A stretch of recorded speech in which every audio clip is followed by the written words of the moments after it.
Bueno, pues estamos en una nueva edición de las CEO Talks, que es un podcast que organizamos Pablo y yo, y nos centramos en entrevistar pues a agentes del ecosistema emprendedor, startup, tanto bueno, CEOs, inversores, gente que ha tenido éxito o no tanto éxito en el ecosistema. Y hoy tenemos a Tom Horsey con nosotros. Bueno, muchas gracias por venir. Bueno, gracias a vosotros por la invitación y bueno, con estas pistas aún mejor, ¿no? y nada, para... Me refiero al edificio, ¿eh? Sí. Totalmente.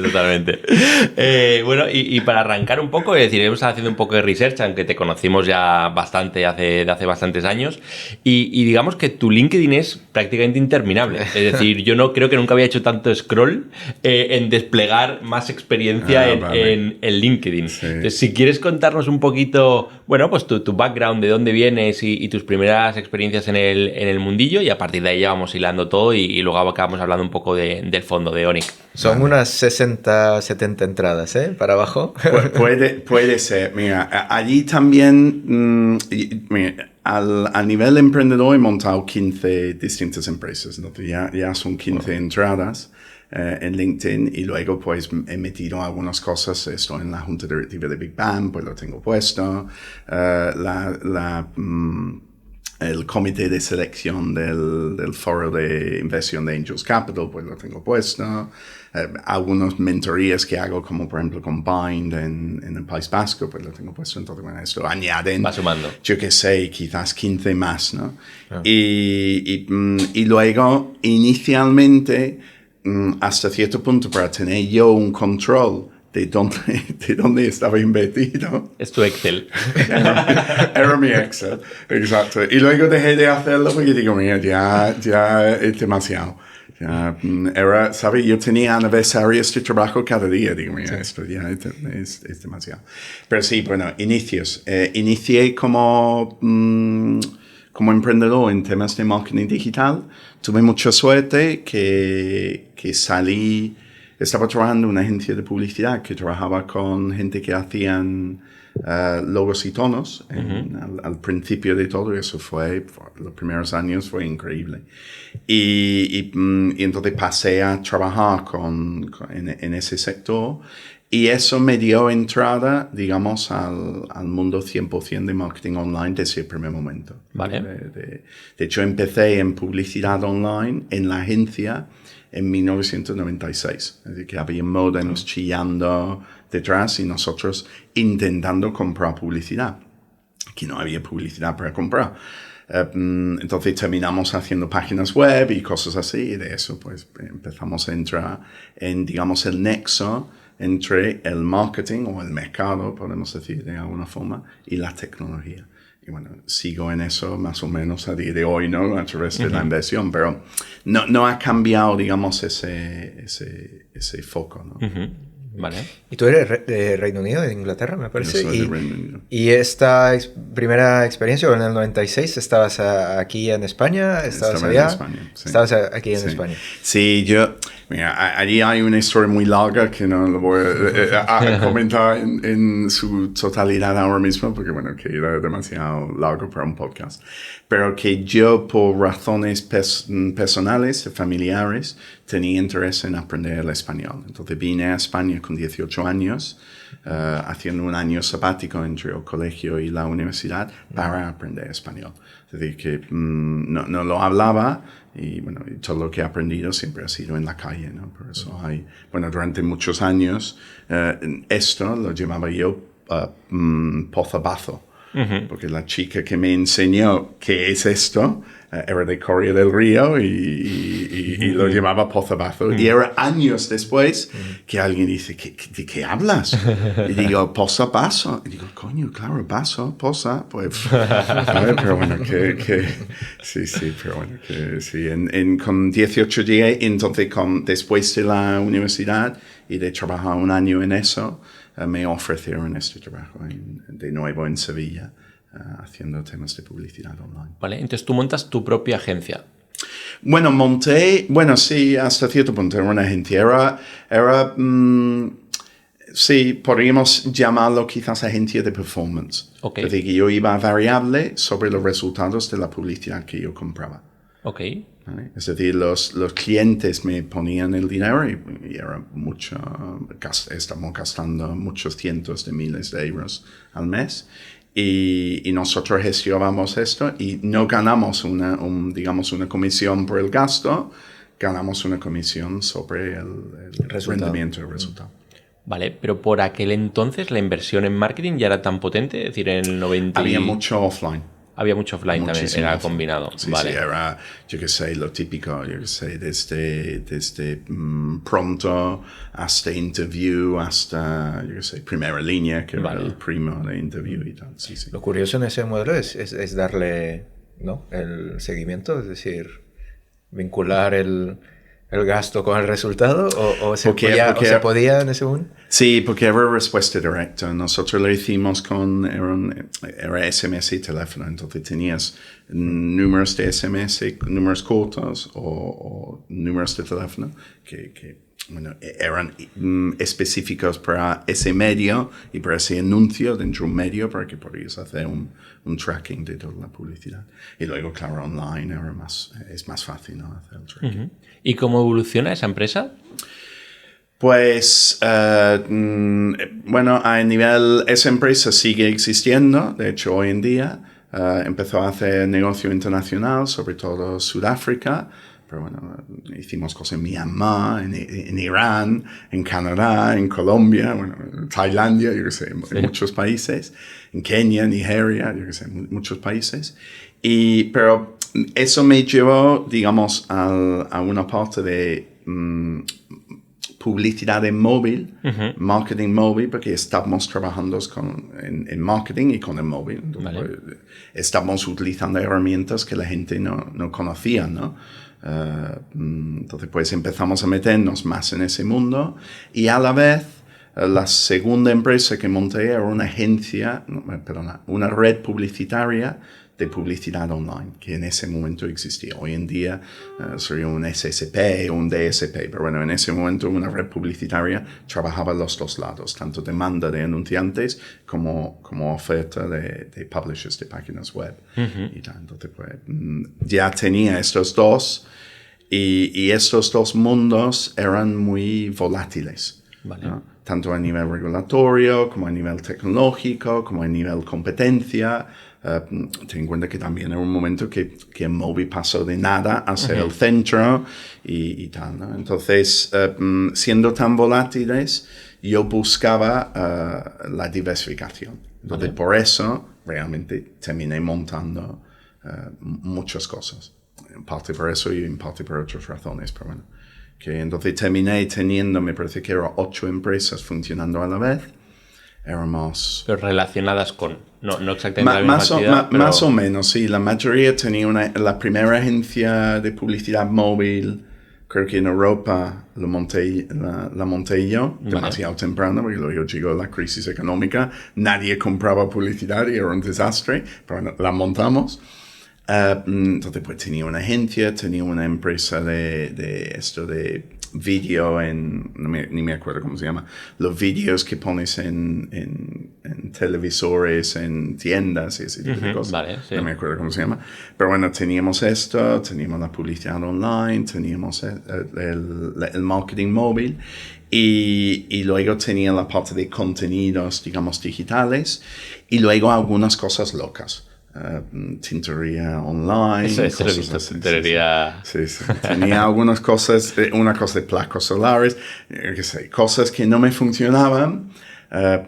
Podrían haber funcionado, creo yo, pero bueno, que al final, si pierdes un poco el foco y tal, te cuesta. Y además tantas cosas. Es un poco lo que está pasando ahora mismo Elon Musk, ¿no? Con esto del gobierno dicen que las cosas se le van de las manos. Yeah. Yo lo veo un poco como platos, ¿no? La gente que cogen los platos con los palos, tú lo ves con 4 y lo hacen muy bien, pero si hacen 6, cae uno y caen todos. Porque te centras en esa, se cae y entonces se caen los demás. Porque lo que te pasa es que tú tenías más el background de la parte más de digital, agencia, ese negocio iba bien y a partir de ahí te generaba como excedente de caja, ¿no? Y entonces decías, oye, pues seguro que tenías pues conocidos, amigos, clientes, tal cual, que estaban montando cosas o que tú veías y dices, oye, mira, pues ahora la tintorería, oye, pues lo montamos, puede tener bueno, sentido. No, la tintorería era idea mía. La primera vez que pasó eso que dices, era alguien que tenía una aplicación en la India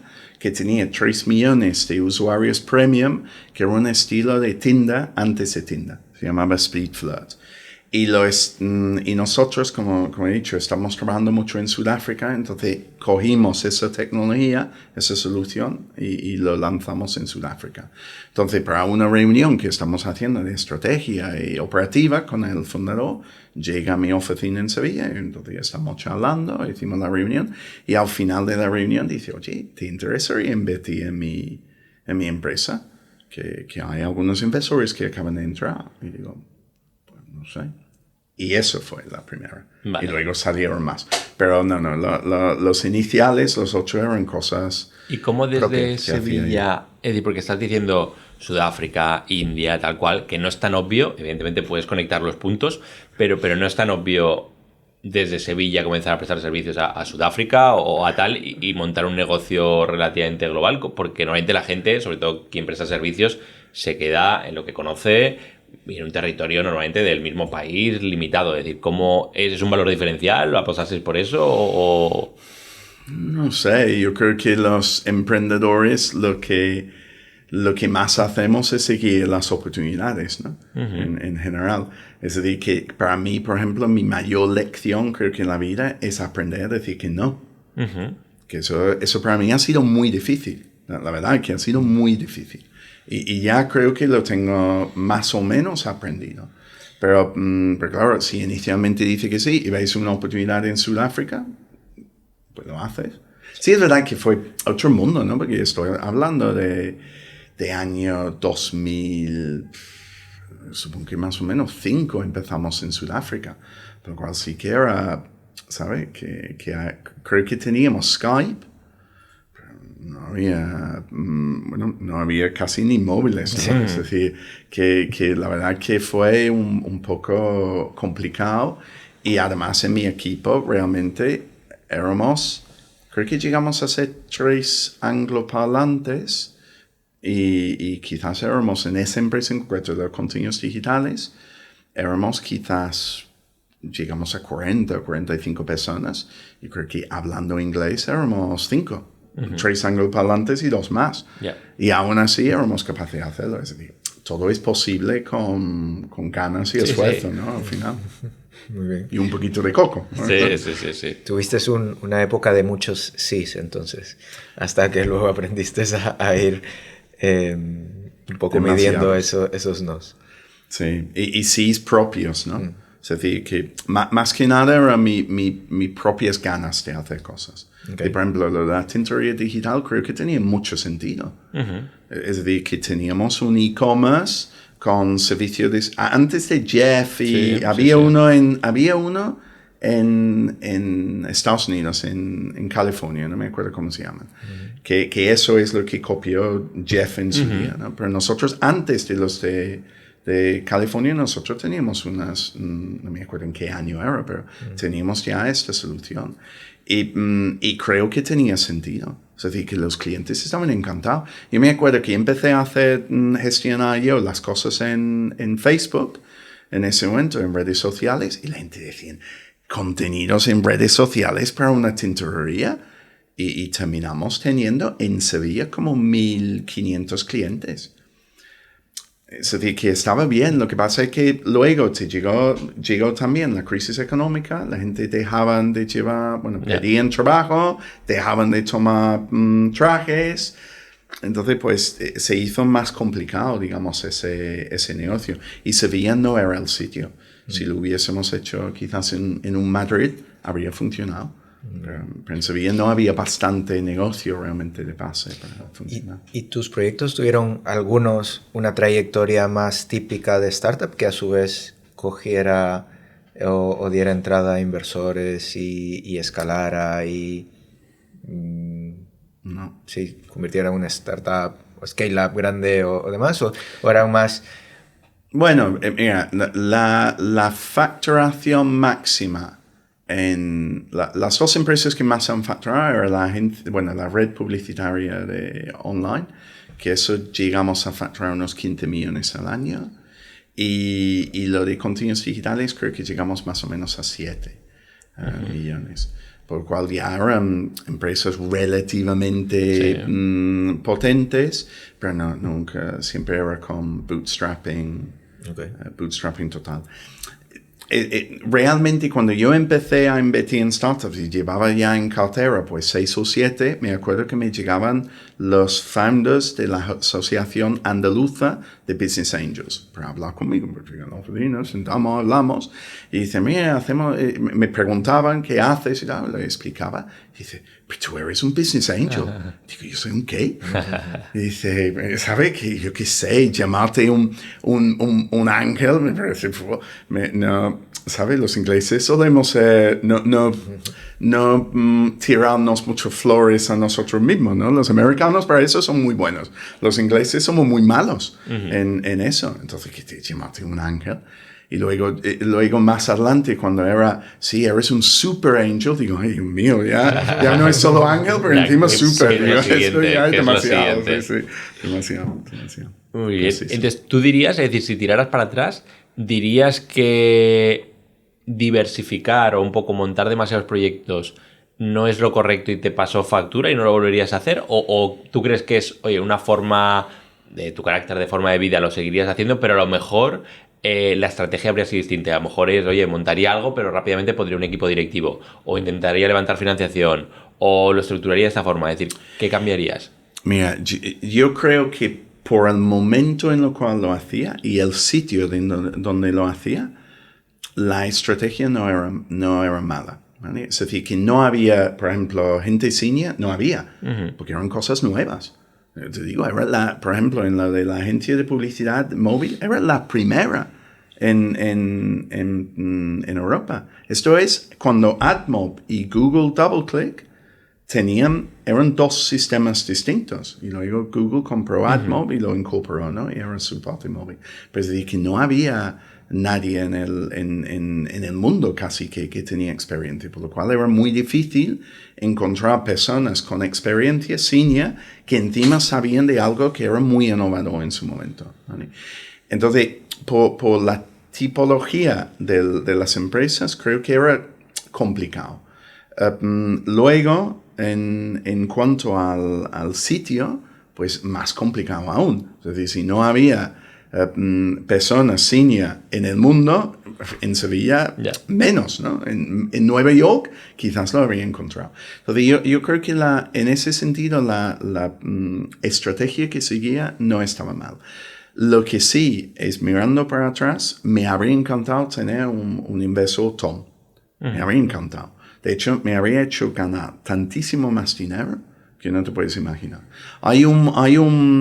Porque hay algunas pequeñas decisiones que yo tomé que si los hubiese tomado de otra forma, que tampoco era totalmente distinto, simplemente un pequeño cambio, me habría cambiado la vida. Totalmente. Una venta, un servicio que lanzamos, que paralizamos porque pensamos que lo estamos haciendo mal, pero no lo estamos haciendo a nivel legal, pero no lo estamos haciendo mal legal. Simplemente un abogado nos metió miedo porque era nuevo. Es decir, que eso era el problema, que no había legislación concreta que lo explicaba. Entonces era una interpretación. Pues llega un abogado que tiene una interpretación X y otro abogado habría tenido una interpretación Y. Sí. No lo paras, ¿sabes? Entonces lo paralizamos. Entonces, tener a alguien para guiarme, más que el dinero, para guiarme en esto, me habría hecho una diferencia total, enorme en el negocio. De hecho, lo subí a un post en LinkedIn el otro día, pero hay una encuesta que ha hecho PitchBook hace muy poco, en los últimos días, mirando la diferencia en facturación y en mortalidad de las empresas cuando tiene un inversor que se entiende como Smart Money. En este caso lo han cogido como Smart Money quienes están mejor conectados, ¿no? Con el ecosistema, con otros inversores, con corporates, con clientes, con talento, no sé qué, no sé cuánto. La diferencia en facturación es 8 veces. Y me lo creo.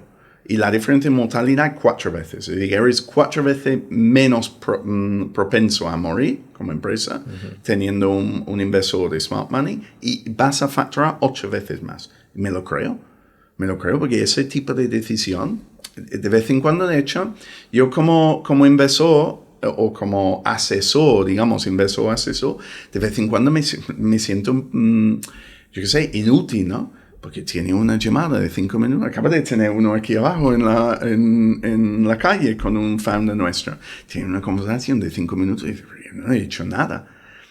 Pero para ellos sí. Quizás le he dicho eso que dice, ya lo tengo claro. Pum. Y entonces esos pequeños cambios de vez en cuando te cambian todo. Entonces eso sí, con tiempo habría hecho eso. Y seguramente el Tom me habría ayudado a tener mayor foco también. Me habría ayudado a decir que no. Yeah. Porque tú dices, no, tiene muchas ganas y nuevas cosas. Y dices, yo voy a hacer esto. Y otro viene y dice, pero ha pensado en esto, ha pensado en esto, ha pensado en el otro. Y dice, es verdad que eso fue la conversación de ahora mismo. Con otra idea, pero ya, totalmente. Sí. Porque para hacer un resumen o ¿cuáles son las características que tú le dirías que tiene ese Smart Money? ¿Y en qué fases puedes acceder a ello? Mira, yo creo que son, y estas son palabras de René de Jong, no son mías. Yo lo decía con otras palabras, cuando le escuché explicarlo a él, digo, me encanta. Él dice que un Smart Money te ayuda con contactos y conocimientos. Y ya está, que no es ni más ni menos. De vez en cuando es abrir una puerta a alguien y de vez en cuando es, yo he vivido esto, cuidado con no sé qué, o quizás esta es mejor idea. No es ni más ni menos que eso. Y en cuanto a conocimientos, hay el 80% de los problemas que yo veo que se enfrentan en empresas son los mismos. Independientemente a la tecnología, a la geografía, al sector y tal, son los mismos. Entonces, realmente alguien que ha vivido muchos fuegos, que ha apagado muchos fuegos o ha ayudado a apagar muchos fuegos, ya tiene un nivel de conocimiento que está ahí, que brutal, que te puede cambiar totalmente tu empresa y tu vida, ¿no? Todos lo vivimos. Hay momentos que hablas con el abuelo y el abuelo dice algo y dice, Dios mío, qué sabiduría, ¿no? que hay aquí. Pues entonces eso ayuda mucho. Y luego con contactos igual. Y muchas veces yo creo que no es solo los contactos que tengas, por alguna razón, y yo no sé si eso es nivel de experiencia o autoconfianza o tal, yo he encontrado en mi vida una capacidad de llegar a personas que hace 20 años me era imposible. Y personas que yo no conozco. Dice, bueno, yo quiero hablar con, yo qué sé, Elon Musk. Sería muy difícil, pero dame un año y lo consigo. Y quizás con 20 años ni en la vida, o 3 meses lo consigo. Yeah. Y con 20 años no. Entonces, es verdad que tu nivel de contactos no solo son los contactos que tengas, es tu capacidad de llegar aquí. Las dos cosas están relacionadas. Sí, ¿no? sí, totalmente. Pero bueno, es eso, contactos y conocimientos. Y yo creo que lo que hacen mal muchas veces las startups es que no analizan lo suficientemente bien si el inversor tiene esa capacidad o no tiene esa capacidad. Y no es difícil, no tienen que ni preguntar al inversor, lo preguntas a startups donde están invertidas. Sí, de hecho, pues, tenéis aquí en la oficina a Enrique Ayala, ¿no? Sí, que él tiene este base de datos que ha montado donde tú tienes de cada inversor pues algunos contactos de startups donde están invertidas. Claro. Porque le puede contactar y preguntar. Sí, preguntar, pedir un poco de feedback, totalmente. Y ya está. Entonces, Tom, por acabar el capítulo un poco más de proyectos propios, es decir, de todos esos proyectos que has ido creando, empresas propias, es decir, ¿has vendido alguno de esos proyectos? ¿Sigues involucrado en el día a día? ¿Eres socio pero ya no estás? Mira, he tenido muchas ventas fracasadas. Vale. Muchas, ¿vale? Mira, hasta tal punto que uno que teníamos fecha para la semana siguiente, creo que fue un jueves, de la semana, teníamos fecha en notario el miércoles de la semana siguiente. Era una empresa griega que cotizaba en la bolsa en Reino Unido. Ya habíamos claramente hecho el due diligence, todo, ¿no? Un montón de reuniones, un montón de trabajo. Me anulan la venta 4 días laborales antes de firmar el notario, ¿vale? O otro caso donde alguien que la tercera vez que intenté, esa es la empresa de contenidos digitales, que intenté vender la empresa de contenidos digitales, era un amigo que trabajaba en el sector. Digo, mira, yo te lo vendo a variable. Págame, yo qué sé, los beneficios, una parte del beneficio de los próximos 3 años. Que me da igual, no te pido mucho y yo sé que juntos la empresa va a facturar muchísimo más. Y dice, vale, perfecto, pues yo necesito este contrato. Entonces consigo ese contrato y justo cuando consigo el contrato por lo cual vamos a firmar, cambió la regulación y ya el contrato no era válido. No tenía valor, digamos, comercial. Es decir, que he tenido muchos. Luego, en lo de publicidad digital, la red publicitaria online, nos pasó cosas como, yo qué sé, una empresa japonesa que quería comprar la empresa de marketing móvil y la empresa de publicidad digital, porque ellos tenían esas dos, digamos, líneas de negocio en Japón. Querían una empresa en Europa. Empezamos todo el proceso, se dan cuenta que teníamos empresa en Dinamarca, en Malta, en España y en Reino Unido. Y Malta eran las empresas de holding, de hecho las 2 empresas de holding estaban en Malta. Y España, Reino Unido y Dinamarca era para contratar personas. Necesitabas tener una empresa local. Sí. Ellos decían, veo mucha complicación de empresas y holding y tal, no, buscamos por otro lado. O sea, sí. que he tenido muchos fracasos ahí. Entonces, en las empresas, hasta hace 2 años no había vendido, pero sí habíamos sacado muchos dividendos. O sea, que ha sido más tipo cash cow, es decir, de que has obtenido mucho dinero vía dividendos o salario o lo que sea de esas compañías, que es lo que te ha permitido invertir, pero dirías que lo que te ha llevado más a invertir ha sido fruto del trabajo que no de un exit, de una venta de alguno de los negocios que hayas tenido. Ha sido fruto del trabajo. Ahora mismo te digo, tengo una venta que, bueno, me están pagando a plazos, pero tengo una venta ya hecha desde hace 2 años y medio, pero eso fue la primera venta propia. Vale. Había vendido participaciones en startups. Vale. Antes de que las tuyas. La mía, sí. Pero yo creo que eso también es un tema de estrategia. Yo creo que yo me acuerdo una vez iba a una reunión, me parece que era de Alma Mundi, ¿no? De esto que Mundi Ventures, que tenía una red que se llama Alma Mundi. Y era en Málaga y había un hombre allí que había montado y vendido 5 empresas. Y estamos charlando luego, digo, Dios, ¿cómo has hecho eso? Y yo no he vendido ninguno. Montado más de 5 empresas, pero no he vendido ninguno. Y dice, vale, sí, pero yo no tengo ninguno que ha sobrevivido 20 años. Ya. Es decir, que son distintas estrategias. Es decir, exacto. Si tú quisieras vender tus compañías, prácticamente seguro las venderías. El precio ya no sé cuál, pero que si tú pusieras foco en venderlas, en ordenarlas para venderlas y ponerlas sexy para venderlas, las venderías. Lo que pasa es que tú a lo mejor has preferido, oye, pues seguir operándolas y llegar hasta el día de hoy, evidentemente. Eso es parte del foco. Y de hecho, hablando de cómo inversores de vez en cuando te ayudan, inversores también te ayudan a tener esa visión. Claro. Porque hay que trabajarlo, ¿eh? Vender no es fácil. No. Normalmente tardas tiempo. Y como bien dices, tienes que prepararte para ello. Entonces, tienes que empezar ese trabajo como 2 años antes. Y si lo tienes que empezar 2 años antes y no tienes a alguien que te está ayudando en ese sentido, claro, el día a día te come. ¿Cuántas cosas hay? Bueno, estamos hablando antes que no te he enviado a ti una información porque el día a día te come. Sí. Ahora imagina algo a 2 años. No, total. Y bueno, ya pasan los procesos incluso de ronda, que nosotros tenemos muchos clientes que comienzan a hacer la ronda, se les alarga, claro, comienzan a quitar foco de business, las métricas evidentemente se le tuercen todo, dejan de mirar la tesorería, y si no cierras la ronda ya se meten como en un problema porque las últimas métricas de los meses no son las mejores porque han estado foco quizá en fundraising y ahí se les complica. Pues en una venta, nosotros también hemos tenido casos de ventas que al final se han caído en el último momento y esas empresas muchas veces, sobre todo si en una venta no distress, pero bueno, que tampoco tenían caja como para aguantar 2 años, cuando se cae el proceso de venta, muchas veces lo que viene después es el cierre, es el cierre de la empresa, porque al final la tensión de tesorería que has tenido para aguantar hasta ahí, no has hecho, a lo mejor tú te planteabas, o tengo que hacer un fundraising o una venta.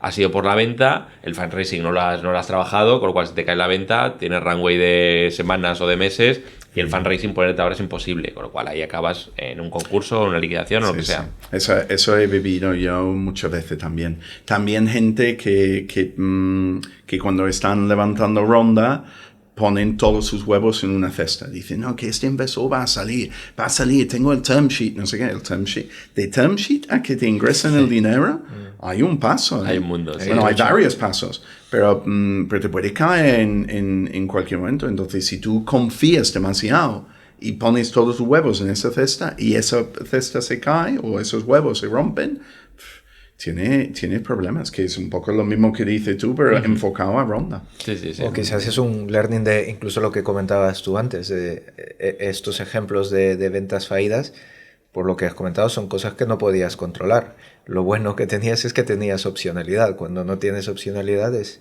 donde tienes una situación complicada. Sí, yo tenía opciones porque estamos ganando dinero. Claro, sí, nosotros estamos vendiendo sobre beneficios. Entonces, sí es posible que ganamos menos beneficios en esos meses, pero el foco siempre era ganar dinero. Que es uno de los problemas, te digo, porque si estás enfocado en ganar dinero y hacer que el negocio vaya bien, no tienes tiempo para gestionar la venta, ¿no? Totalmente. Y entonces, es decir, comienzas a hacer inversiones como Business Angel, es decir, y al final llega un momento, es decir, que lo estábamos comentando antes también, que dices, oye, pues quizá tiene sentido montar una estructura, digamos, más compleja, pero más regulada, dando entrada a otros inversores, con una serie de condiciones a nivel de retornos, management fee, carries y demás, y decides montar un fondo. Cuéntanos un poco por qué y qué es esto un poco de montar un fondo para los que nos estén escuchando que no tengan tan claro. Vale, pues mira, sí fue una evolución natural, ¿eh? Yo empecé a nivel personal, de hecho, invirtiendo desde las empresas, es decir, que eran inversiones, digamos, un poco de innovación abierta, ¿no? Sí. Como este que te he dicho, que el estilo de Tinder antes de Tinder, ¿no? Que era una inversión casi estratégica. Luego pasé a hacerlo con una holding personal, luego a hacerlo a una empresa de coinversión con el Fondo Europeo de Inversiones, y luego el tema de fondo. Es decir, que han sido, digamos, pasos naturales de evolución. El por qué, pues, sobre todo para aprender de mi experiencia como Business Angel. Una de las cosas que me di cuenta como Business Angel es que, uno, para gestionar las empresas es mucho trabajo, tanto en reporting como cosas como vender. Que vender hasta tu participación no es fácil. Muchas veces o tienes que encontrar un comprador tú para tu participación o tienes que ayudar al founder o los founders tomar esa decisión y luego hacer la venta. Como Business Angel es prácticamente imposible porque tienes un poder de decisión tendente a cero con tu 0,5% o tal. Como fondo ya es distinto porque tienes a lo mejor más palancas. Pero como Business Angel vas un poco con la ola. Exacto. Si la ola tienes menos porcentaje y menos recursos. Es decir, menos recursos tanto en dinero como, por ejemplo, si ese problema que tú has dicho, si tú tienes un fondo detrás y vas a venta, y no sale la venta, pero el fondo puede hacer una inversión, pues tienes, digamos, un plan B, sin poner en riesgo la empresa. Si no tienes ese plan B, pues puede pasar al concurso, ¿no? Entonces, pues te ayuda, en ese sentido, te ayuda a tener los recursos para ayudarles a vender sus empresas. Tiene capacidad de hacer follow-on en las empresas donde veis que mejor funcionan, y muchas veces en condiciones más favorables que los que vengan de fuera, quizás porque son rondas puente, entras primero, tienes un descuento, etcétera, etcétera. Entonces, yo veo que tiene mucho sentido hacer esto de inversión como Business Angel a través de un fondo de inversión. Entonces, monté un fondo para realmente Business Angels. De hecho, de los 80, ahora creo que tenemos 80, terminamos en 82 inversores en el fondo, 60 son Business Angels. Gente conocida del sector también, es de gente que tiene la capacidad y hacen inversión directa, pero bueno, también invierten a través de nosotros. Y eso quiere decir que le damos acceso a pues, deal flow, a coinversión, hay empresas que analizamos que no nos encajan como fondo por una razón u otra, que también le pasamos esa información a los inversores, porque cada mes hay como 7, 8 empresas que decimos, esto es súper invertible, pero no nos encaja. O por tesis, o por tamaño de ticket, o por valoración, o porque tenemos una participada, o por alguna razón, ¿no? Porque no encaja contra el modelo de capital riesgo, porque es más una empresa de eso, de dividendos que te da. Pero bueno, para un business angel, un family office, le puede ser muy interesante, ¿no? Entonces, pues montamos un fondo con esa idea. Ahora, dices, ¿qué es montar un fondo? Al final es una sociedad anónima, es decir, una empresa normal, donde cada inversor es un socio, pero esa empresa solo tiene un fin, que es invertir en otras empresas. Invertir en esas empresas y vender las participaciones que tienes en esas empresas. En un periodo determinado, que normalmente son como unos 10 años, 5 de inversión, 5 de desinversión. Y luego se hace una cosa que muchas veces... yo creo que los inversores no tienen en cuenta, los profesionales sí, pero los que no hacen esto como profesión de vez en cuando lo saben, pero que no lo tienen tanto en cuenta, es que como son capital calls, es decir, que tú haces un compromiso de inversión, que en nuestro caso el mínimo son 100.000 euros, en el nuevo fondo que estamos lanzando son 4 capital calls, pues son 25.000 euros al año. Que es dinero, pero no es tanto dinero. Exacto. Correcto, porque te lo van pidiendo. Pero suena que son 100.000, porque sí, son 100.000, pero es un compromiso de 100.000. Es decir, que realmente al año son 25. Y cuando lo ves así, dices, vale, pues eso no sí, que posiblemente para un tanto. business angel que ya estuviera invirtiendo, a lo mejor 100.000 en un año, pues no le encaja. 25 cada año, posiblemente ya esté más en sus parámetros. Exacto, pues ese es el tema. Y además, en cuanto a la TIE, es decir, en el rendimiento anual, no puedes comparar una inversión de 100.000, por ejemplo, en una startup en el día 1 como la inversión de 25.000 euros al año durante 4 años. Porque, como tú has dicho, si el periodo del fondo son 10, realmente sobre años 6, 7 y 8 son los años más potentes en principio de venta, ¿no? Porque no quieres vender con prisas, un poco lo que estamos hablando antes de las empresas intentando venderse. Por lo cual tienes que poner más foco en vender como en años 6, 7 y 8.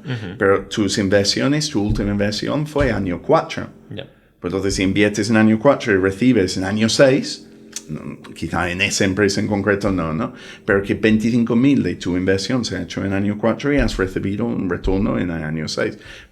Realmente la TIE puede ser, imagina que vendes por 3x, la TIE 3 veces en 2 años, pues puede ser, es una rentabilidad muy importante. Porque cuando hay una venta tú puedes también ir devolviendo. Claro, esa es la idea. La idea, si las ventas se hacen en los primeros años, se compensa, ¿no? Es decir, no me hace una inversión y yo una devolución, porque solo en escrituras pues son 6.000 euros, ¿no? No lo vamos a hacer, vamos a ahorrar el dinero y pagar menos vacaciones al notario, ¿no? Y entonces, pero a partir de los años de capital call, el dinero, los ingresos que recibe el fondo, pues se distribuyen. Aquí dos conceptos, ¿no? Uno, entiendo que es mejorar la TIR sobre... Perdón. No, tranquilo. La TIR sobre la inversión que has hecho, y otra es como en vuestro caso también, evidentemente, si estáis en un proceso ahora de montar un nuevo fondo, si tú ya has devuelto parte del dinero a los LPs, tienes mucha más... Uno, que evidentemente a nivel de explicar el fondo, los retornos, etcétera, gana mucha más lógica. Y otra, que si ya has devuelto el dinero a los propios LPs o parte de ese dinero, evidentemente esa gente te puede volver a poner en el fondo nuevo. Con lo cual, también entiendo que hay mucho interés por parte de los fondos de cuanto antes comenzar a devolver el dinero por un tema de imagen y por un tema de que los propios LPs vuelvan a tener caja para meterte, está ahí, ¿no? Sí, ese es el momento en el cual nos encontramos, de hecho, porque tuvimos una opción de venta, bueno, tenemos una opción de venta ahora mismo, y realmente sobre nuestra primera inversión que hemos hecho, creo que 4 inversiones en esta empresa, pero sobre la primera son 3x. Bueno, buena rentabilidad. Sobre la última es un 25%, pero en 6 meses, que también está muy bien. Pero si en esa empresa hemos llegado al límite que podemos invertir en una empresa individual, pero invertiríamos más ahora mismo si fuéramos capaces de hacerlo, por tesis. Entonces, ¿vas a vender una empresa que invertirías? Sí, pero al final no lo vamos a hacer y lo estamos discutiendo mucho. Pero claro, tiene esas ventajas, pero no está realmente en los intereses del... que es más estratégico para vosotros de cara a un futuro ya como con diferentes fondos. A lo mejor para ese fondo específicamente el momentum a lo mejor lo podría aprovechar y hacerlo de aquí 1 año y medio o 2, que posiblemente a lo mejor va peor, pero a lo mejor va mejor y desde el 3X el mejor es un 10X. Exacto, sí, se supone que va a ir mejor. No se sabe nunca. Totalmente. Entonces lo que estás diciendo un poco, la estructura del fondo es 10 años más o menos, 5 de inversión, 5 de desinversión, y normalmente tienes un margen de ampliarlo, ¿no? Sí, al final. Hasta 2 años. Y habéis montado Eonic hace 3, ¿puede ser? O sea que estáis en las últimas fases empezando las últimas fases de la inversión, ¿no? Exacto. Más o menos a nivel de invertidas. ¿Cuántas habéis Exacto, hecho? por eso estamos en el segundo fondo, empezando a hablar sobre el segundo fondo, porque en la tesis de inversión es una cartera de 50 participadas, y ahora mismo estamos con 49 desembolsados. Es decir, que queda un ticket, ya señores, queda un ticket. Queda un ticket. A los founders, sí, queda un ticket. No, pero ya estamos... ya está comprometido. Ya estamos analizando para el siguiente fondo. Sí, porque eso... De hecho, ya tenemos compromisos de inversores suficientes para ponerlo en marcha. Lo que pasa es que estamos con el papeleo. Sí, burocrático a nivel de fondos. Tarda un tiempo. Pero bueno, esperemos que mucho. Pero son 50 y capacidad de hacer follow-ons. Y capacidad de hacer follow-on, exacto. Nos quedan, en el primer fondo eran 5 capital calls, no 4. Lo hemos reducido a 4 por esto mismo, porque al final hemos terminado invirtiendo en 50 muy buenas empresas más rápido de lo que pensamos. Tú no controlas el deal flow, no sabes al final nosotros dependemos de el ciclo macroeconómico, de cuántas empresas se están montando, de cuántas empresas nos llegan a nosotros. Hay un montón de factores que descontrolamos. En este caso hemos encontrado que tenemos un flujo de deal flow suficiente que podemos hacer 50 inversiones bastante rápido. Pues 50 en 3-4 años es ir con el pie en el acelerador fuerte, ¿no? Sí, pero sobre todo nos pasó en 2023. En 2023 todo el mundo estaba muy parado. Ya sigue estando un poco parado el sector, pero en 2023 era congelado, ¿no? Y nosotros estamos invirtiendo. Entonces yo creo que en 2023 hicimos... 20 o 22 inversiones. Estáis activos. Sí, porque, y de hecho estamos en comités de inversión mirando empresas y ¿qué hacemos? Aquí hay... Me acuerdo un comité de inversión donde decidimos invertir en 3 empresas. Porque era como, ¿qué hacemos? Es que nos sentimos hasta tontos. cómo vamos a invertir en 3 empresas en un comité. Pero luego lo volvimos a analizar, pues sí, porque son muy buenas. ¿Qué vamos a hacer? Lo que sí sería tonto es no hacerlo. ¿Y lo consideráis como un acierto esas inversiones, tantas inversiones en ese año? Lo digo porque lo que ha pasado después, finales de 23-24, es que la parte de inversión ha habido, pero tampoco es que esté súper bollante, con lo cual no sé si esas inversiones han tenido capacidad de seguir haciendo funding a un buen ritmo y entonces vosotros, porque al final muchas de estas van a necesitar 2, 3, 4 rondas. Es decir, ¿ha habido mercado suficiente para que ellas siguieran haciendo sus rondas o han sufrido mucho porque la travesía en el desierto ha sido más larga de lo que se esperaba? Han sufrido, algunos han sufrido, pero parte de la tesis del fondo es que la gran mayoría del dinero es para follow-on. Vale. No es para los primeros tickets. Más Ten en cuenta spray que... and pray un poco...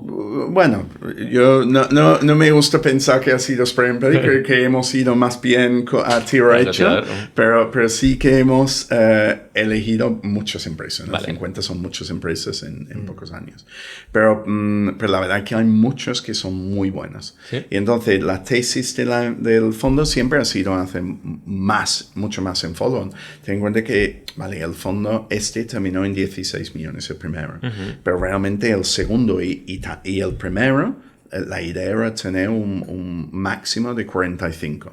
Vale. Tener 40 millones hasta 45. Y si son 50 empresas y nosotros metemos tickets iniciales de 100.000 euros, son 5 millones. Queda bastante. Claro, después de fees, tienes todavía, pues sobre 40 millones, tiene como 27 millones para invertir en follow-on. Solo en esas 50 empresas. A lo mejor es 40 inicial y 60 en follow, más o menos, o 50-50. No. Si llegamos al máximo, creo que era 13%. Primeros tickets, 87%. ¿Sí? Follow, sí. Vale. Pero has comentado que cerramos en 16 o está Cerramos en 16. todavía abierto. No, porque teníamos 2 años para hacer fundraising y terminaron. Es decir, este quedará en 16. Que se queden en 16. Okay. Que nos permite hacer un máximo de 600.000 euros por empresa. Porque en este ejemplo que te he dicho, que tenemos la opción de vender, pero también nos gustaría invertir más, pues hemos llegado a los 600.000 y no podemos vale. poner más. Y parte de la tesis también lo había visto que tiene una particularidad, es también alejarse o no enfocarse tanto en las ciudades típicas de Madrid, Barcelona, Valencia, quizás, donde hay más concentración de startups. Y bueno, vosotros estáis basados en Sevilla, es decir, ahí es Andalucía, Murcia, quizás Galicia, País Vasco. Sí, bueno, en cuanto a regiones, número 1 es del fondo es Andalucía. Número 2 es Barcelona, número 3 es Madrid, número 4 es Comunidad Valenciana. Y luego, pues, hay 2 en el País Vasco, 2 en Baleares, no me acuerdo dónde más, uno, no sé, 2 en Murcia, 2 en Murcia o 3 en Murcia. Bueno, que luego el resto del país, básicamente. ¿Vale? Pero la razón por eso es parte de lo que estaba diciendo de mi experiencia y parte del equipo, porque dentro del equipo hay Vanessa, por ejemplo, lleva 23 o 24 años conmigo. Es decir, que hemos vivido, digamos, todo eso, son años, hemos vivido todo esto, evolución y toda la trayectoria emprendedora, digamos, juntos, ¿no? Y entonces, nosotros sabemos un poco cómo crecer o cómo montar y crecer empresas en sitios que no son Madrid y Barcelona, porque es lo que hemos hecho. Y hay algunas pequeñas diferencias. Antes hacía como un comentario sobre talento. Pues eso es uno. ¿Cómo encuentras el talento? ¿Cómo creces el talento? ¿Cómo haces crecer el talento? ¿Cómo te encuentras con clientes? Tú lo has dicho antes. ¿Cómo llegas a montar un negocio en Sudáfrica con 40 personas, 45 personas en Sevilla, donde solo 5 hablan inglés? Eso lo hemos hecho. Seguro que ¿sabes? tú le metías muchas horas también. Bueno, yo hacía mucho trabajo, sí, he hecho mucho trabajo. Pero bueno, en Irán, yo qué sé, en Irán cuando empezaron las sanciones, pues había que, ¿sabes? Había que encontrar fórmulas para sacar el dinero, ¿no? Es decir, que hemos aprendido muchas cosas que podemos trasladar a los emprendedores. Y mucho está relacionado con estar en sitios más... no centros tan grandes, ¿no? Como es este caso. Entonces, en el fondo, 61% de las startups, en el fondo 1, que ya tenemos la cartera, digamos, cerrada casi, 61% de las startups son de fuera de Madrid y Barcelona. Que es mucho, porque yo creo que es como el 80% de las startups en España son Madrid y Barcelona. Sí, por lo cual 20% son de fuera y nosotros tenemos 61% fuera. Por lo cual, y a nivel de deal flow, eso además de que lo comunicáis y bueno, lo decís expresamente incluso en vuestra web y demás, y ahora que lo estás contando, pero ¿las vas a buscar o porque ya lo comunicáis os llegan más en proporción pitch de exit y emprendedores que son de fuera de Madrid y Barcelona? Yo creo que nos llegan probablemente más que un fondo en Madrid o Barcelona. Yo creo que nos llegarán más de fuera de Madrid y Barcelona que a ellos. Eso, igual que uno de Madrid le llega más de Madrid que uno en Barcelona. Que es, yo creo que eso suele pasar. Pero también hay que trabajarlo. Es decir, la semana pasada alguien estaba en Zaragoza, mañana yo estoy en Valencia, la semana que viene hacemos también un evento en Sevilla, otro en Málaga. Es decir, que tenemos que movernos. Nos hemos visto en muchos eventos, bueno, incluso, no sé, fue hace un año o dos, es decir, subimos a Andorra, subí a Andorra y te encontré también un evento y está en todos lados, Tom. Claro, hay que dar muchas vueltas, para eso. Es verdad que ya que somos varios en el equipo, yo estoy intentando ir un poquito menos a las cosas, porque la verdad que han sido muchos años de mucho viaje. Claro. Mucho viaje. ¿Y fuera de España habéis invertido? Pues mira, nosotros hemos invertido en algunas empresas de fuera de España, pero con founders en España. Realmente nos da igual. En el primer fondo, como todo ha sido dinero privado, no ha habido ninguna limitación más allá de la tesis, ¿no? Y la tesis es invertir en founders que están ubicados en España. Sí, que a lo mejor tienen Delaware la sociedad, Exacto. pero... O hay uno en Inglaterra, otro en Estonia, pero unos cuantos en Delaware. Uno tiene ahora mismo en Portugal, hay otro que tiene en Malta. Eso nos da igual, pero queremos que los founders estén aquí. Más que nada para tener la capacidad de tomar un café.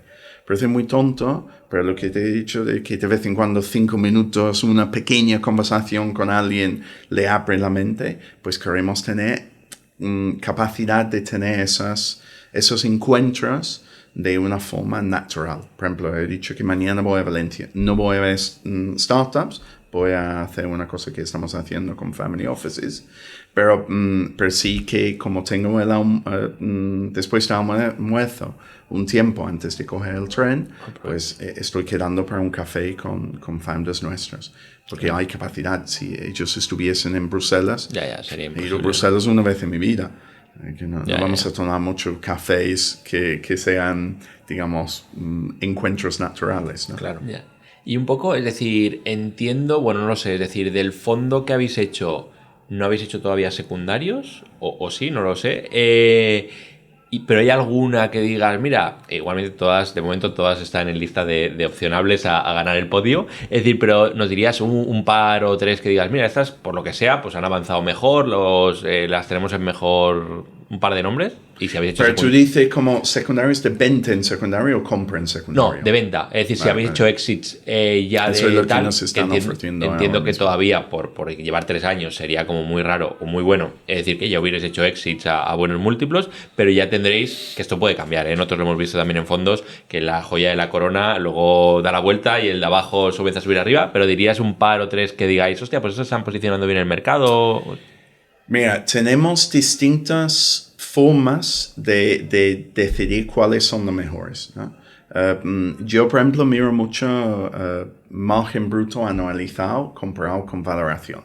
Es decir, un poco lo que sería múltiplo de EBITDA, ¿no? Si una empresa tiene una valoración de entrada, nuestra última valoración, que es 1 vez EBITDA, entonces digo, bueno, esta empresa va bien porque podemos venderlo por 5 a 10 o 20 veces EBITDA, dependiendo en el momento y su tecnología y no sé qué, no sé cuánto, ¿no?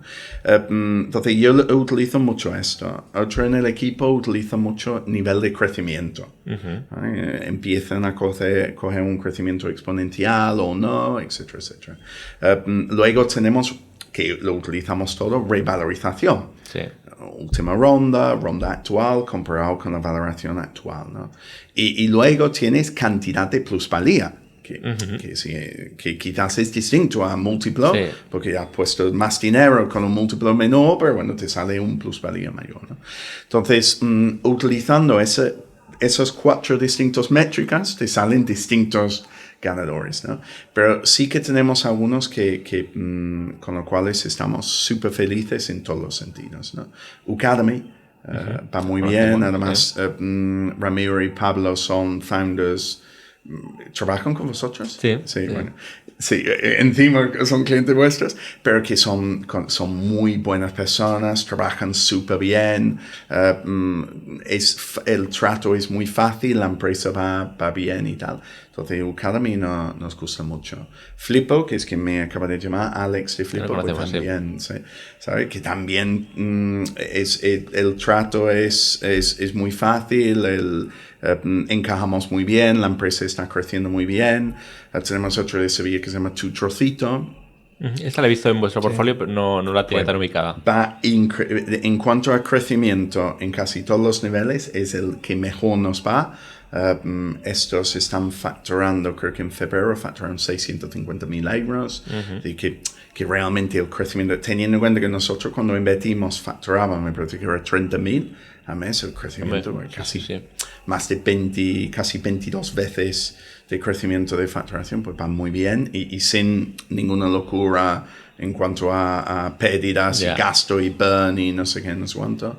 Tenemos otros en Valencia que se llama Klotzy Brand, que hace ropa sostenible, ropa ecológica. También crecimiento brutal creo que cuando empezamos estaban en como 7.000 euros al mes, ahora están en más de 100.000 euros al mes, por lo cual también más o menos pues 15 veces de crecimiento en facturación.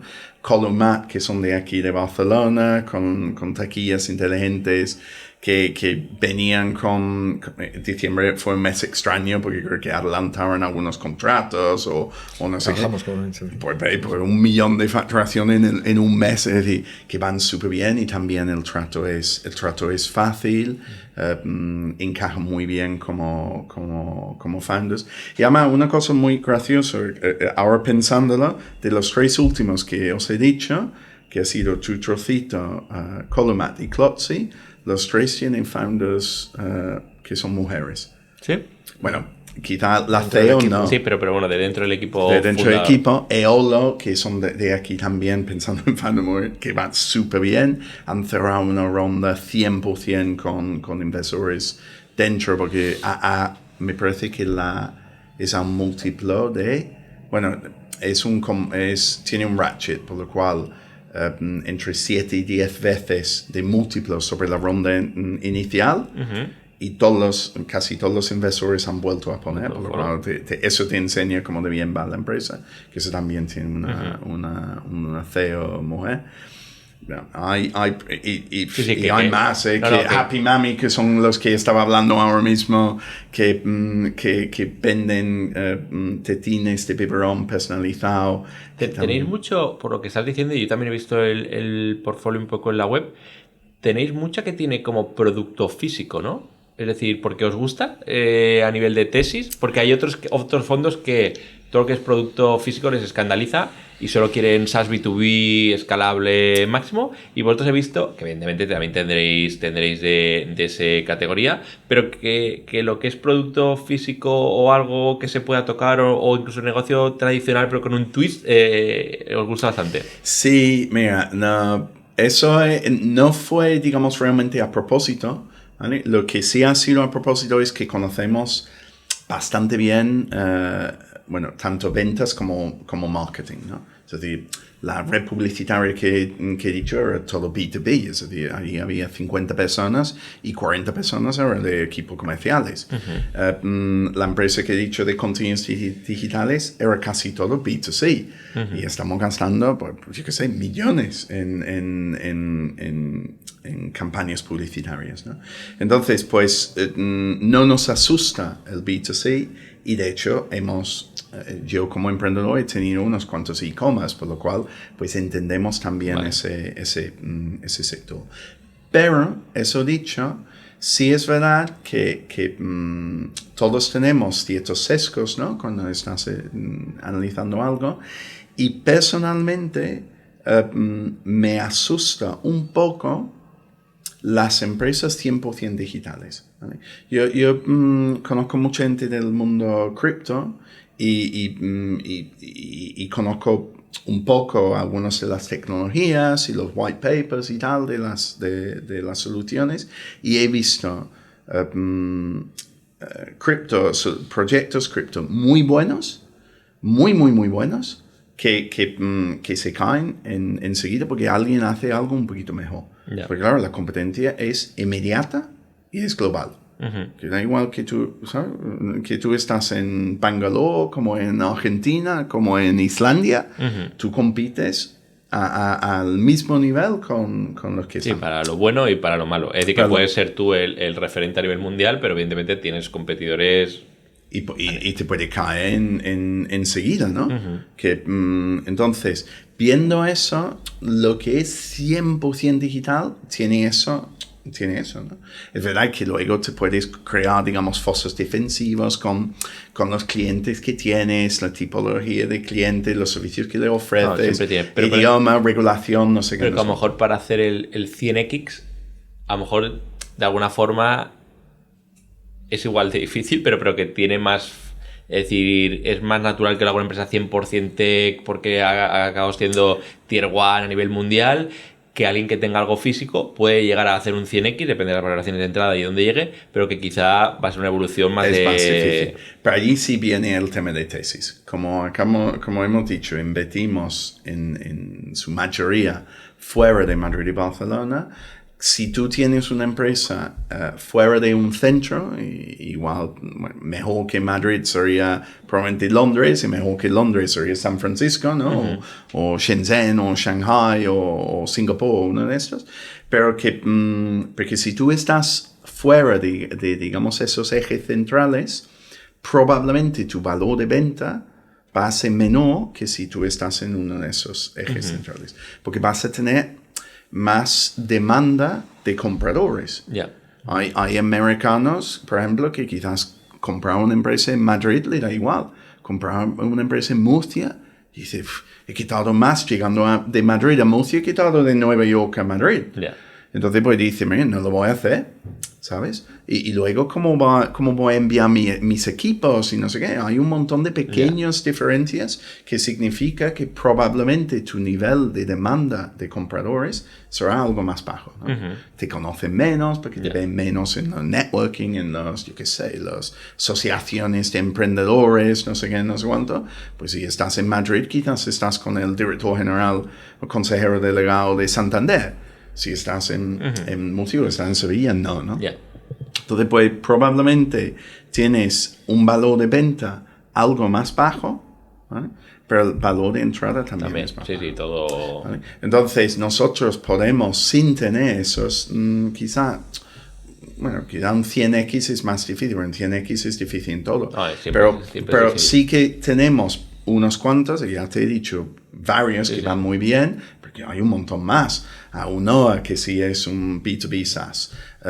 Kitech, que sí es un B2B SaaS. Hay un montón más que van súper bien, pero sí es verdad que quizás en estas empresas sacamos, yo qué sé, la valor de entrada promedio ha sido 2.260.000 euros entre la cartera global, ¿no? Y el valor actual promedio son 7 millones o una cosa así. Es decir, que la rentabilidad realmente es muy buena porque no tanto se caen. Es decir, que quizás terminas con con más empresas menores, múltiplos, pero van más para arriba. Pero todas. van para arriba. También porque invirtiendo fuera de esos sitios, pues muchas veces entramos a niveles de tracción que es difícil ¿sabes? Por ejemplo, en uno de Barcelona, que va muy bien, de hecho, pero Combo. No lo lleváis, ¿no? Pero Combo, que va muy bien, que tiene una solución para equipos comerciales basado en inteligencia artificial, pues allí invertimos y no tenían ni tracción. Y hicimos una valoración más o menos de nuestro promedio, pero sí que allí vemos que podría tener este 100x y tal. Yo creo que son pequeñas diferencias en la tesis, pero sí es verdad que si tú tienes un pie en lo digital y un pie en lo físico, sí que tienes un foso defensivo natural que el de Bangalore pues tiene mucha complicación. Totalmente. Competir. Muy bien. Una cosa que quería preguntarte acerca de las valoraciones. El otro día hablaba con un emprendedor y, bueno, ellos siempre quieren maximizar y poner más arriba la valoración. El interés del fondo es contrapuesto, ¿no? En entrar un poco más, lo más barato posible. Pero en ese sentido, ¿qué le dirías a los emprendedores? ¿Cómo plantear su proyecto en unas fases iniciales? Porque también vuestra tesis de inversión inicial, al menos, ¿no? Entiendo que es una fase early stage, ¿no?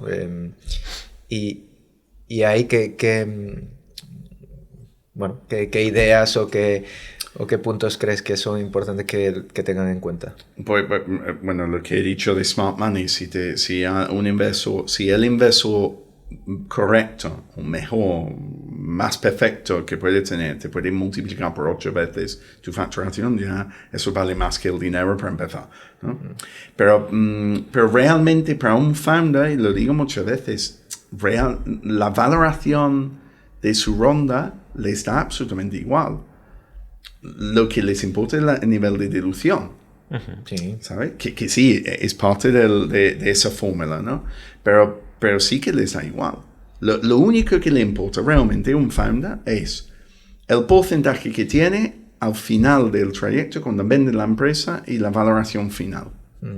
Entonces, si tú eliges una empresa, eliges un inversor que te ayuda a multiplicar por 8 tu facturación, tu empresa vale 8 veces más.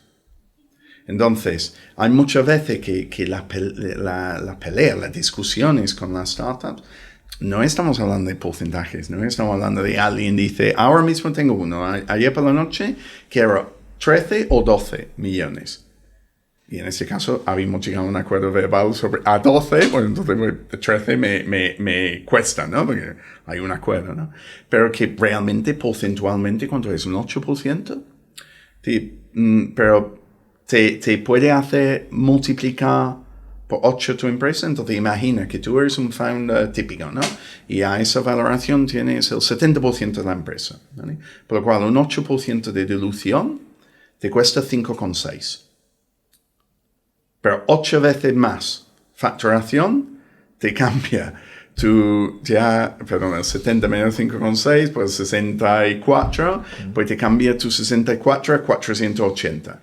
Entonces, ¿qué prefieres? ¿El 70% o el 480%? No, claro, lo único es que aquí es una incógnita. Es decir, si vas a hacer el por 8 en facturación es una incógnita. Es decir, que lo que tienes cierto a día de hoy es el porcentaje que te diluyes. Y hay como unas reglas no escritas de cap table, storytelling, de te tienes que ir diluyendo por aquí. Pero evidentemente, si supieras la foto final, esto por ejemplo yo escuché hace poco a Axel Serena que invirtió en la compañía que está ahora y me parece que se quedó, no sé, no recuerdo, hablo de memoria, tipo un 80%. Sí. Ya, pero la ha sacado a bolsa. Claro, que a lo mejor el founder que tenía, que se quedó con un porcentaje muy pequeñito, ahora con su porcentaje de un 5 o de un 10, está contentísimo porque ha sacado a cotizar a la compañía. Y es lo que tú dices, es decir, la foto final es la que importa, un 5% de 200 millones. A lo mejor esa persona con un 90% y habría llevado a la compañía a valer 10 millones, pues bueno, habría que calcularlo. Claro, no, y es una incógnita, por supuesto, pero si tú tienes una situación incómoda de participación cuando estás ya en las fases más avanzadas, digamos, de la empresa, ¿no? Más cerca de la venta, todos los inversores bueno, todos, la gran mayoría de los inversores van a aceptar una modificación de esa situación. Sí, pues si no... Con phantoms o algo, dicen, vale, pues mira, lo que nosotros queremos como inversores es vender a la valoración máxima. Sí, es verdad que queremos comprar la valoración más barata, ¿no? Pero, y allí sí, balanza. exacto, allí sí hay digamos, una situación de conflicto, digamos, con el emprendedor. Pero la situación final no hay ningún conflicto. Todos queremos vender a la valoración máxima que podemos. Entonces, si llegando a esto, vemos que hay que hacer cambios para sacar eso, entonces decimos, vale, pues te damos Phantom, si tú consigues esto y nuestra revalorización es por 100, me da igual que tú te llevas un 20% adicional en Phantoms, que por lo cual mi 100 ya es 80. Un 80 está bien, ¿no? Es decir, que lo que yo necesito es la venta, no tenerlo a cero, ¿no? Total. Northvolt, We Are Knitters, que hay muchos ejemplos de empresas que... Y mira dónde están luego. Totalmente. Bueno, y para acabar, así como dato un poco más curioso, es decir, de tu época más Business Angel, ¿cuál ha sido tu mejor exit? Fue uno en secundaria en una empresa que luego quebró. Yo seguía con porcentaje. Eso fue en Mox. Fue una... La verdad que la empresa quebró por razones que eran de mercado. De mercado. Además eran como 3 tsunamis seguidos. Ninguno de esperar y ninguno que era culpa, digamos, de la empresa. ¿Y tú conseguiste salir antes de que y todo yo eso salí pasara? con un porcentaje, salí antes, haciendo un buen múltiplo sobre la totalidad, pero todavía tenía un porcentaje alto. O sea, que llegaste a perder incluso un poco de porcentaje, pero con lo que sacaste del porcentaje que vendiste, ha sido como tu mejor éxito en tu etapa Business Angel. Porque entré muy barato. Vale. Un multiplicador, quieres decir. Sí, el multiplicador era 85 veces. Sobre la proporción que yo vendí, era 80 Sí, que eso, a lo mejor hubieras vendido el 100%, el porcentaje, o sea, el X habría sido 85. mucho más. No, 85. A 85 sobre el total. Eso, Vale. Eso, okay. Exacto. Que vendí una parte, pero bueno, era bastante, pero sacar un buen múltiplo. Bueno, 85 es de las buenas. Es de las buenas. Sí, porque esto era una de estas situaciones, de hecho, y la valoración de entrada creo que fue 200,000 euros. ¿Sí? Ya no existe eso. Bueno, no lo sé, porque cuando me llamó el founder, Gregorio, me llamó y digo, mira, estoy muy liado, ya tengo muchas inversiones. Gregorio, me encanta lo que me está comentando, pero tiene que ser una oferta tan sumamente buena. Sí, pero es más por tu perfil, porque entras más tipo advisor o incluso si tuvieras estructura acelerador y demás, entonces ahí sí que la valoración puede llegar a ser pues de derribo, por así decirlo, porque eres parte de lo que hace crecer la compañía, pero como Business Angel puro, entrar a menos de 1 millón ahora ya es como un milagro. Sí, eso es muy difícil. No, fue por el perfil y de hecho si cualquier fan que dice yo no me lo creo, llámale y él dirá estoy 100% encantado de haber hecho esto. Sí, 100%. Es decir, que yo creo que hasta le salió a él mucho más rentable hacerlo que haber seguido con el 100%, que es un poco lo que te estoy diciendo, que por eso digo que lo importante realmente no es la valoración. Lo importante es lo que sacas, ¿no? La valoración final, ¿sabes? Y tu porcentaje. Y allí sí que una persona o un conjunto de personas te pueden hacer un cambio enorme, ¿no? Vosotros hacéis M&A, ¿no? Sí, correcto. Pues imagina que trabajan con vosotros, que no trabajan con vosotros. No, se nota. Es decir, evidentemente puedes marcar la diferencia y sobre todo en procesos que son tan únicos. Es decir, que no es que digas, oye, un proceso de venta de una compañía te va a pasar cada 3 meses, ¿no? Posiblemente sea factores de que se han alineado el tiempo, momentum, hay que ver los potenciales compradores, que si todo tienes más información de esa situación del mercado y demás, posiblemente vas a conseguir un mejor múltiplo en la venta. Exacto, y eso es lo fundamental. Y muchas veces o sacar la venta y no sacarla. Sí, también. Que ya es infinito, ¿no? Totalmente. Muy bien, pues bueno, ahora estamos introduciendo una nueva pregunta. ¿Nos recomendarías a alguien para invitar a las CEO Talks? alguien que digas, mira, pues esta historia creo que puede ser súper interesante, lo conozco y así os haré una intro. Bueno, hay una persona, una mujer founder, lo que pasa es que ella está en Finlandia, que esa era mi mejor startup, lo que pasa es que pasó a cero. Estaba en valoración 500 o 600 millones y pasó a cero. O sea, Sí. Bueno, había una historia sobre un fondo de private equity un poco agresivo, ¿no? La relación. Yeah. Y esa agresividad es lo que finalmente, creo yo, ha sido la razón por la caída.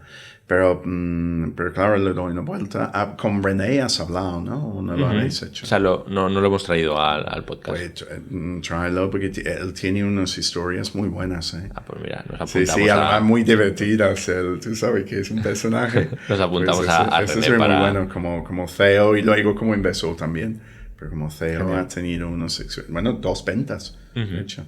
Muy bien, perfecto. Pues mil gracias, Tom. Muchas gracias, Tom, A vosotros. por tu tiempo.